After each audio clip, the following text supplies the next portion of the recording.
नमस्कार. रिद्धी बॉय स्टोरीमध्ये आपले स्वागत आहे. मामाच्या गावाला भाग 3.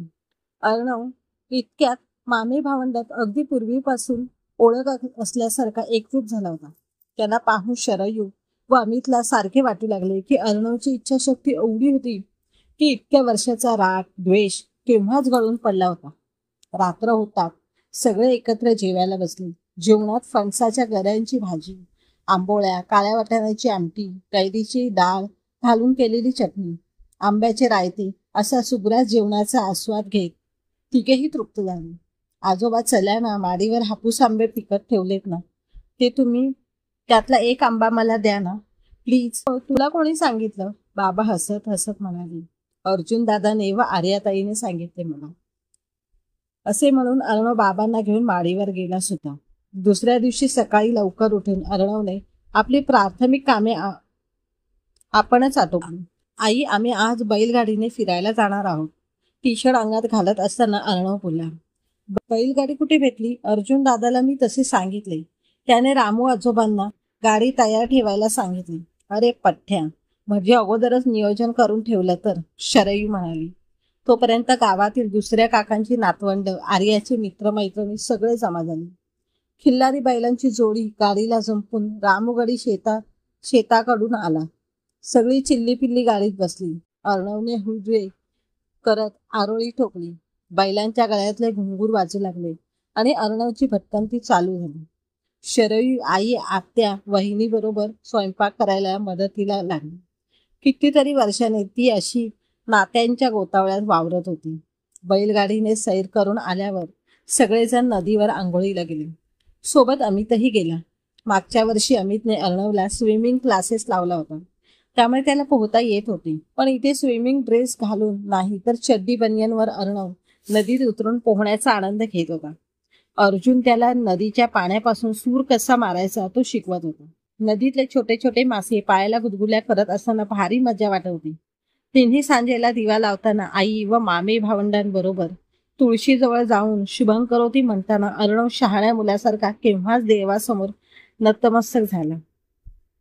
सकाळी सकाळी अंगणात मामी रांगोळी काढताना पाहून अर्णव भान हरपून ते पाहायचा.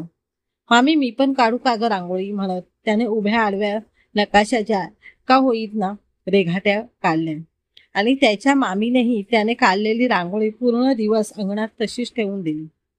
तिसऱ्या दिवशी जंगल सफारीचा बेत आखला.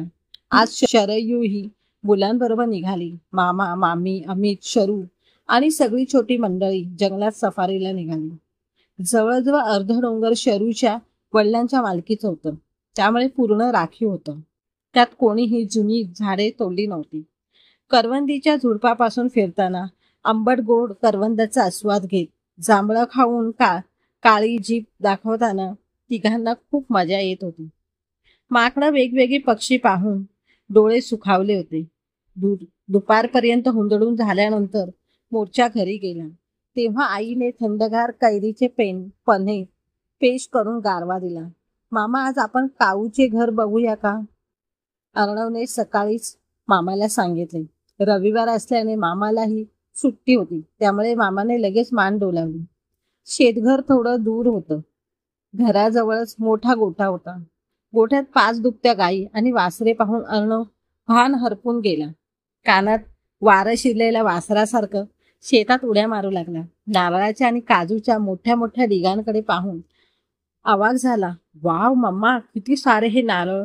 ओ गॉड, किती सारे कॅशू! असे म्हणताना तोंडावर हात ठेवला. त्याच्या त्या वावमध्ये काजूची फॅक्टरी अपेक्षित होती. गायीची धार धरताना वाटणारी गंमत त्याला आयुष्यभराची ओढ निर्माण करून गेली. खूप दिवस गणित बाबांचा राग नातवाला कुशीर घेता घेता कमी होत चालला होता. हे सगळं पाहिल्यावर शरयू ही सुखावत होती. ही सुट्टी संपूच नये असे तिला आता मनोमन वाटू लागले होते. या सुट्टीत अर्णवने केलेली धमाल, खाणं पिणं, खेळ मस्ती, गमती जमती, श्रीमंतांच्या फेरारी पेक्षा रामोगाळ्यांच्या बैलगाडीत बसण्याची आवड, नदीत पोहणे, जंगलाची सफारी, चिंचा बोरं खाणं, या सगळ्यातून 8 वर्षात जेवढं संस्कार अर्णववर झाले नाही ते एका सुट्टीत मामाच्या गावाला आल्यामुळे झाले. याचे मनोमन समाधान शरयू आणि अमितला वाटत होते. निरोपाच्या वेळी शरयूने बाबांना नमस्कार करताच भरून आलेल्या बाबांनी डोळ्यांनी आशीर्वादासाठी डोक्यावरती ठेवलेला हात, आई अर्णवच्या खिशात खाऊसाठी ठेवलेले पैसे आणि त्यानंतर आजीच्या आणि मामे भावंडांच्या ओढीने सारखे मागून वळून पाहणारा अर्णव. मामाच्या मुलीने दिवाळीच्या सुट्टीत ये रे अर्णव असं मोठ्याने सांगितलं. त्या क्षणी अर्णवच्या गालावर खुदकन हसू आलं. हे पाहून शरयूलाही आप्तस्वकीयांच्या गोतावळ्याला आनंदाच्या डोही आनंद तरंग हा सुखाचा नजराणा गवसला. समाप्त. कथा आवडल्यास चॅनलला लाईक व सबस्क्राईब करा.